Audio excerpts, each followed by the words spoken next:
Selamat pagi. Sesuai dengan tugas manajemen risiko, mahasiswa diberikan tugas untuk menjelaskan materi, dan untuk itu saudari Hilariani Hilda Nayobe akan membawakan materi manajemen risiko dengan judul pengendalian risiko atau risk control, dengan submateri adalah analisis kerugian, analisis hasar, dan bagaimana mencatat kelihatan ekonomi. Selamat mengikuti. Perkenalkan, nama saya Hilariani Hilda Nayobe. Saya mahasiswi dari Universitas Persatuan Guru 1945 NTT, Fakultas Ekonomi, Prodi Manajemen semester 4. Di sini saya akan membawakan materi tentang pengendalian risiko. Adapun 3 bagian yang akan saya bahas di sini yaitu analisis kerugian, analisis hazard, dan menentukan kelayakan ekonomi. Baik, kita masuk saja pada materi yang pertama. Nah, teman-teman, sebelum kita masuk pada materi yang pertama, analisis kerugian, kita harus paham dulu tentang pengendalian risiko. Jadi, pengendalian risiko merupakan permasalahan yang sering dilupakan disebabkan peluang terjadi risiko tidak dapat langsung diamati secara jelas. Kita masuk pada poin yang pertama, analisis kerugian. Analisis kerugian adalah sebuah teknik untuk mengidentifikasi dan menilai faktor-faktor yang dapat membahayakan keberhasilan sebuah bisnis, program, proyek, atau individu untuk mencapai tujuan. Nah, teman-teman, analisis risiko atau kerugian merupakan bagian dari manajemen risiko yang terdiri dari langkah-langkah sebagai berikut.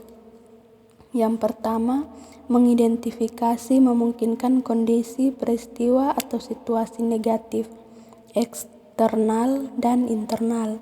Yang kedua, menentukan hubungan sebab akibat antara peluang, kondisi, atau skala, dan kemungkinan dampaknya. Yang ketiga, evaluasi berbagai dampak di bawah asumsi dan probabilitas yang berbeda.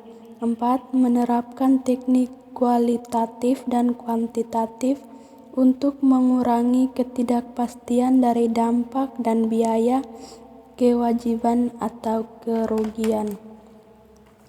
Teman-teman, di sini kita ada 2 komponen yang digunakan untuk pengendalian kerugian.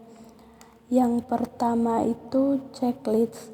Checklist adalah daftar mengenai hal-hal yang harus diprediksi untuk membantu pekerjaan yang memiliki detail yang harus dikerjakan dalam jumlah yang banyak dan rumit. Yang kedua, folder analysis.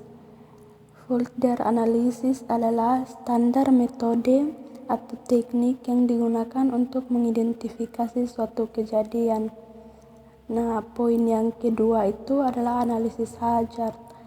Analisis hazard adalah teknik standar yang digunakan dalam menyusun pembentukan keamanan di sistem baru atau modifikasi terhadap potensi berbahaya atau masalah. Nah, teman-teman, di sini juga ada tujuan dari analisis hazard.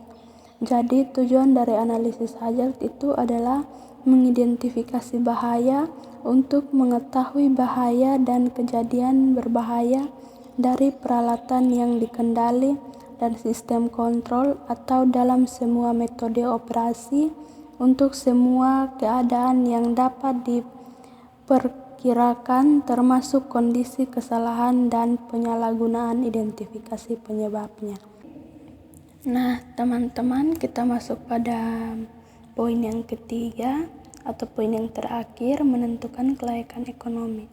Jadi, walaupun pencegahan segala kerugian diinginkan, tetapi ditinjau dari sudut manfaat dan biaya, tidak selalu ekonomikal feasible, atau oleh karena itu pertimbangan yang bersifat ekonomi harus selalu dilakukan. Ya, baik teman-teman, sekian dari materi saya. Semoga bermanfaat bagi kita semua. Terima kasih.